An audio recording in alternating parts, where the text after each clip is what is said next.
Deer visitors, আজকে আমি আপনাদের যে টিউটোরিয়ালটি দেখাতে চলেছি সেটি হলো কি করে স্ক্রিন রেকর্ড করে আপনারা ইউটিউব টিউটোরিয়াল ভিডিও বা যে কোনো ভিডিও বানাবেন স্ক্রিন রেকর্ড করে।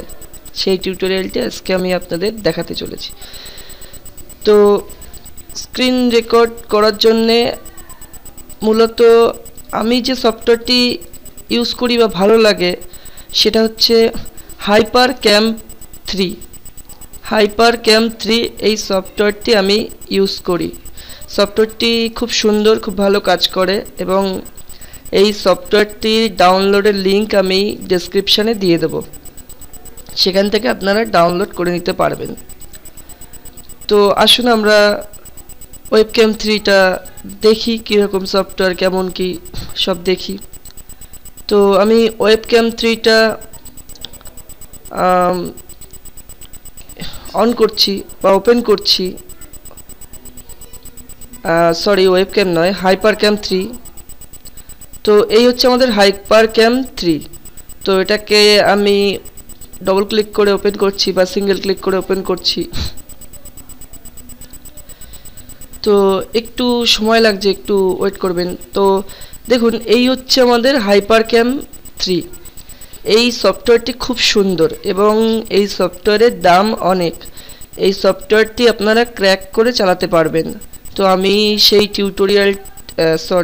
আমি সেই লিঙ্কটি আমাদের ভিডিও ডেসক্রিপশনে দিয়ে দেব, আপনারা ওখান থেকে ডাউনলোড করতে পারবেন এবং ইউজ করতে পারবেন। এবং এই সফটওয়্যারটি খুব সুন্দরভাবে রেকর্ড হয়। তো এই হচ্ছে আমাদের HyperCam 3। তো দেখুন, প্রথমটা হচ্ছে রিজিয়ন মানে হচ্ছে আপনি এই টোটাল স্ক্রিনের যেটুকু অংশ রেকর্ড করতে চান সেটুকু অংশ রেকর্ড করতে পারেন আপনার ইচ্ছা মতন। তো ধরুন আমি এইটুকু অংশ রেকর্ড করব, এইটুকু অংশ। তো আপনি এইটুকু অংশ রেকর্ড করতে গেলে আপনাকে রিজিয়নে ক্লিক করতে হবে। আপনার টোটাল ডেস্কটপের মানে ইচ্ছা মতো অংশ রেকর্ড করতে গেলে রিজিয়নে ক্লিক করতে হবে। আর যদি আপনি চান যে ফুল স্ক্রিন রেকর্ড হবে, টোটাল স্ক্রিনটাই রেকর্ড হবে, তখন ফুল স্ক্রিনে ক্লিক করতে হবে, টোটাল স্ক্রিনটাই রেকর্ড হবে। আর এই উইন্ডোটা হচ্ছে আপনাদের যে উইন্ডোটি অ্যাক্টিভ থাকবে, উইন্ডোতে ক্লিক করার পর ধরুন আমি সাপোজ এই উইন্ডোটা ক্লিক করছি, তো আমার এই উইন্ডোটা এখন অ্যাক্টিভ আছে, এই উইন্ডোটা। তো এই উইন্ডোতে ক্লিক করার পর এই যে উইন্ডোটা অ্যাক্টিভ থাকবে সেই উইন্ডোটাই রেকর্ড হবে, জাস্ট সেই উইন্ডোটা রেকর্ড হবে। আর ফুল স্ক্রিন করলে টোটাল স্ক্রিনটা রেকর্ড হবে। আর রিজিয়ন করলে আপনি ইচ্ছা মতন রেকর্ড করতে পারবেন, ইচ্ছা মতন সিলেক্ট করে রেকর্ড করতে পারবেন। আর ফুল স্ক্রিনে টোটাল স্ক্রিন। আর উইন্ডোতে ক্লিক করলে যে উইন্ডোটা অ্যাক্টিভ থাকবে, আমার এখন এই উইন্ডোটা অ্যাক্টিভ আছে তাই শুধু এই উইন্ডোটা রেকর্ড হবে। তো আমি ফুল স্ক্রিন রেকর্ড করছি। তারপর দেখুন, এখান থেকে আপনি হাইড উইডথ দিয়ে আপনি কাস্টম করতে পারেন যে কতটা আপনি ডেস্কটপের কতটা রেকর্ড করবেন, বা এখান থেকে আপনি রিজিয়ন থেকেও করতে পারেন। তারপর এই ভিডিওটাতে টিক দিয়ে রাখতে হবে, এই ভিডিওটা। তো দেখুন, আমার ভিডিওটাতে ক্রস করলে শুধু দেখাচ্ছে মাইক্রোফোন এবং স্পিকার, অর্থাৎ এই ভিডিওটা যেহেতু ক্রস আছে সেহেতু শুধু মাইক্রোফোনে রেকর্ড হবে, অর্থাৎ অডিও রেকর্ড হবে, ভিডিও রেকর্ড হবে না।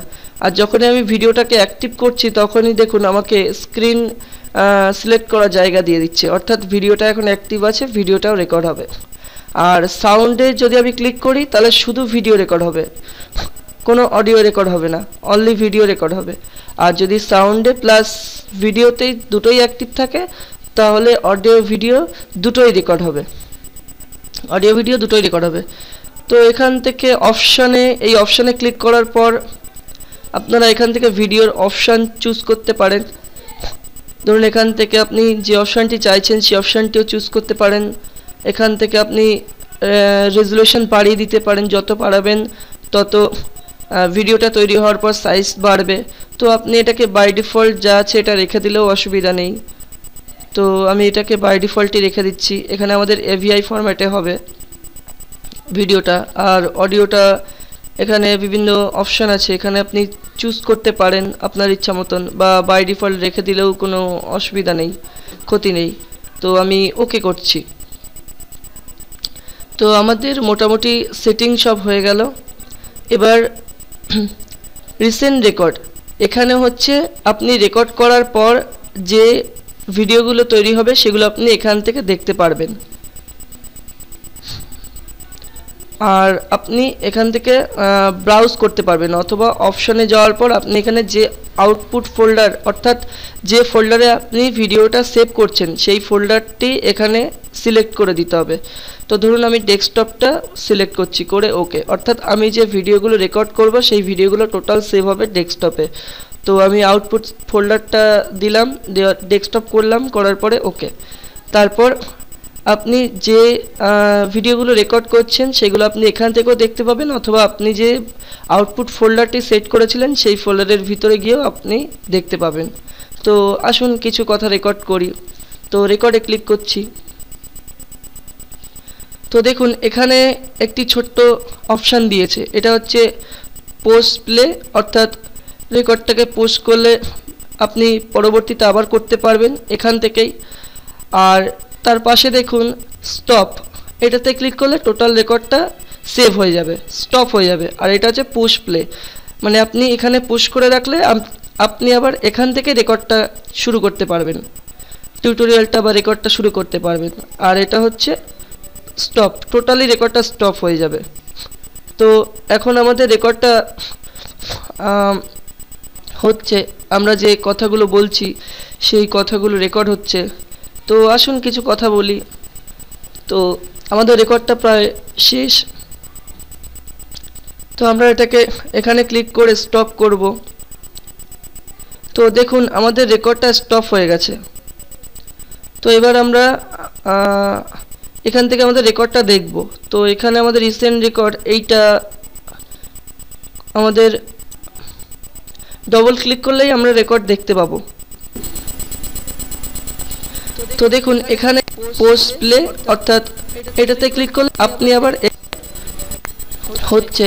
তো আসুন কিছু, তো আমরা এটাকে এখানে ক্লিক করে স্টপ করব। তো আমাদের রেকর্ড হয়ে গেছে, আমরা যে রেকর্ডটি করেছিলাম সেই রেকর্ডটি হয়ে গেছে। তো এই সফটওয়্যারটির মাধ্যমে খুব সুন্দরভাবে আপনি স্ক্রিন রেকর্ড বা টিউটোরিয়াল বা আপনার তৈরি ভিডিও যাই বলেন করতে পারবেন। এবং এই সফটওয়্যারটির ক্র্যাক ভার্সন আমি ডেসক্রিপশানে, ভিডিও ডেসক্রিপশানে দিয়ে দেব, সেখান থেকে আপনারা ডাউনলোড করে নিতে পারবেন এবং আপনারা খুব সুন্দরভাবে রেকর্ড করতে পারবেন এর থেকে। তো আজকের টিউটোরিয়াল এই পর্যন্তই। সকলে ভালো থাকবেন, ধন্যবাদ। পরবর্তী টিউটোরিয়াল নিয়ে আবার হাজির হব আপনাদের সামনে। আমাদের টিউটোরিয়াল ভালো লেগে থাকলে আমাদের ইউটিউব চ্যানেলটি সাবস্ক্রাইব করবেন এবং লাইক করবেন, এবং কোনো অসুবিধা হলে আমাদের ইউটিউবে কমেন্ট করে জানাবেন। আমরা অবশ্যই আরেকটা টিউটোরিয়াল দিয়ে বুঝিয়ে দেওয়ার চেষ্টা করব, এবং আমাদের ফেসবুক ফ্যান পেজে জানাবেন কেমন লাগলো। ধন্যবাদ।